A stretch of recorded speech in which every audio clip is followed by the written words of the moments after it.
Welcome back to CIA Declassified. The history of MKUltra can be viewed as a series of operational course corrections. LSD was too slow and led to erratic results. The shock protocol Subproject 88 was too destructive, leaving subjects as non-functional liabilities. The agency needed a method that was systematic, predictable, and achieved profound vulnerability without leaving visible physical marks of abuse. The answer was found not in a laboratory breaker or in an electroshock machine, but in the most basic necessity of human existence: sleep. Today we confront MKUltra Subproject 21, the Sleep Deprivation Interrogation. This project utilized a combination of continuous sensory overload and physiological denial, leveraging the brain's own restorative mechanisms against it. It was a methodical descent into a controlled, program-ready madness achieved simply by forcing the mind to cannibalize its own stability. The ultimate goal was to create a blank slate, a perfectly, quote, hypnotic courier, end quote, whose reality was so fractured they would accept any command as truth. The architects of Subproject 21 were not simply keeping people awake, they were inducing a state of acute neurochemical imbalance. The brain attempts to protect itself under stress, but prolonged sleep deprivation systematically strips away these defenses, leading to a cascade of predictable cognitive failure. The project logs meticulously track this decline. The most critical operational state occurred after the 60-hour mark, initiating what the file refers to as, quote, micro-sleep cascade, end quote. Cortisol and adrenaline spike. Initially, the body is flooded with stress hormones, cortisol and adrenaline. This creates hyperactivity and paranoia, pushing the subject into a state of hypervigilance. The REM rebound pressure, the brain's desperate need for REM, rapid eye movement, sleep, the stage where memory is processed and emotional equilibrium is maintained, builds immense pressure. Unable to achieve true REM, the brain begins generating REM-like activity while the subject is awake, leading to hallucinations and perceptual distortions. Neurotransmitter collapse. Studies within the project showed a critical drop in dopamine and serotonin levels, the chemicals responsible for focus, mood regulation, and rational decision making. The resulting state is one of heightened emotionality, deep depression, and crucially, a near total collapse of the frontal lobe's ability to critically assess information. In this state, the subject becomes hypersuggestible, essentially reverting to a childlike psychological dependency on the interrogator/programmer. The operational environment was designed not merely to prevent rest, but to inflict cognitive trauma by overwhelming the subject's ability to filter information. This guaranteed the onset of psychosis in the shortest possible time. The protocols for Subproject 21 mandated a sensory environment built for maximal disorientation. 140 decibel white noise. This was not gentle static. The constant high frequency, unwavering white noise was played at volumes approaching the threshold of physical pain. The purpose was to completely drown out internal monologue, the very voice of the self, preventing any internal reflection, problem solving, or emotional processing. Monochromatic hyperillumination. The chambers were lit by an array of high-intensity floodlights, often industrial mercury vapor lamps, that eliminated all shadows and contrast. The continuous, harsh light destroyed the body's time-keeping mechanisms. Furthermore, the use of monochromatic, single-color light was found to further disrupt visual processing, making shapes and distances hard to judge, heightening paranoia. Thermal manipulation. While less discussed than light or sound, the documents show periods of deliberate thermal stress. Subjects were subjected to sudden intense drops or spikes in temperatures, forcing their body to use up critical energy reserves to regulate temperature, accelerating physical fatigue. Immobility and isolation. The subject was often strapped into a chair or otherwise prohibited from moving or self-soothing. This state of forced physical inaction combined with intense sensory bombardment created a profound sense of helplessness and panic. The combination meant the subject was trapped in a self-cannibalizing feedback loop, unable to rest, unable to think, and unable to escape.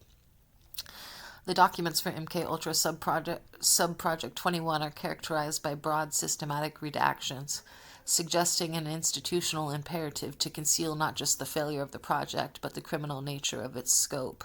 The black ink serves as a roadmap to the CIA's deepest institutional secrets.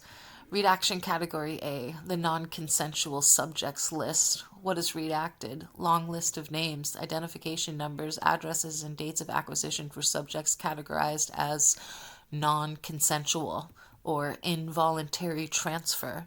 This includes the names of prisoners, psychiatric wards, and halfway houses that served as sources. Hypothesis for redaction, hiding domestic crimes and scale of institutional complicity. This is the most crucial redaction. It protects the identities of U.S. citizens or residents who were used as human test subjects without their knowledge or permission. Revealing these lists would not only generate thousands of successful lawsuits, but would expose the explicit, systematic participation of civilian public services such as state hospitals and correctional facilities in covert CIA projects.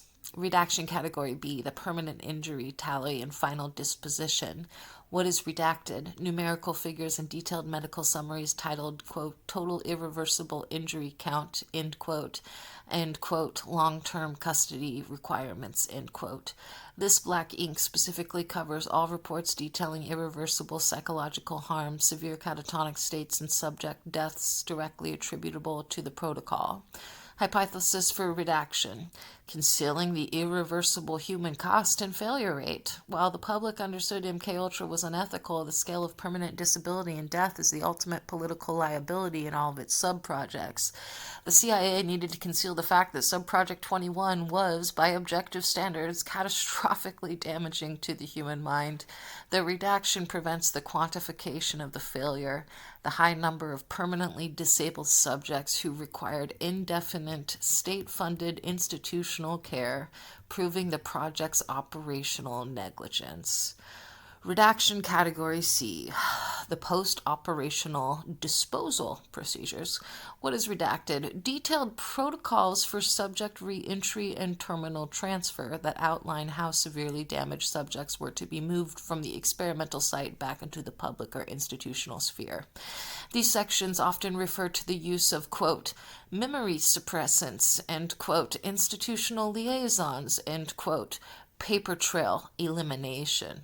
Hypothesis for redaction, protecting methods of evidence destruction. This redaction hides the procedures used to sanitize the records and eliminate the direct paper trail linking the CIA to the subject's final broken state. The CIA had to manage hundreds of subjects left with irreversible brain damage. These procedures ensure that if a subject died or was found institutionalized years later, no external investigator could trace them back to a specific Subproject 21 chamber. The entire project hinged on the successful creation of the hypnotic courier, a subject whose critical mind was offline, allowing for the stable implantation of a triple-layer command structure. The CIA's operational analysis, however, revealed a catastrophic flaw inherent in the science of sleep deprivation, confabulation. When the brain is deprived of sleep to the point of psychosis, it doesn't just stop processing. It begins fabricating coherent-sounding, but entirely untrue memories to fill the gaps created by the neurochemical breakdown. An interrogator might implant the command to deliver the blue briefcase, but the subject's sleep-deprived brain would immediately mix this with the hallucination, concluding the blue briefcase contained a magical object that must be delivered to the president of Mars. The resulting operative was not reliable. They were volatile, a walking time bomb of delusion, unable to distinguish the programmed command from the spontaneous fiction. The project failed because the programmed instruction was easily overshadowed by the brain's overwhelming, desperate need to create any reality, no matter how nonsensical. MKUlTRA Subproject 21 succeeded in proving that environmental torture is an efficient tool for psychological demolition, achieving complete cognitive collapse faster than many chemical agents. Yet it ultimately failed to provide the CIA with the controlled, reliable assets they desperately sought. It proved that in the chaotic breakdown of the mind, human volatility reigns supreme over control.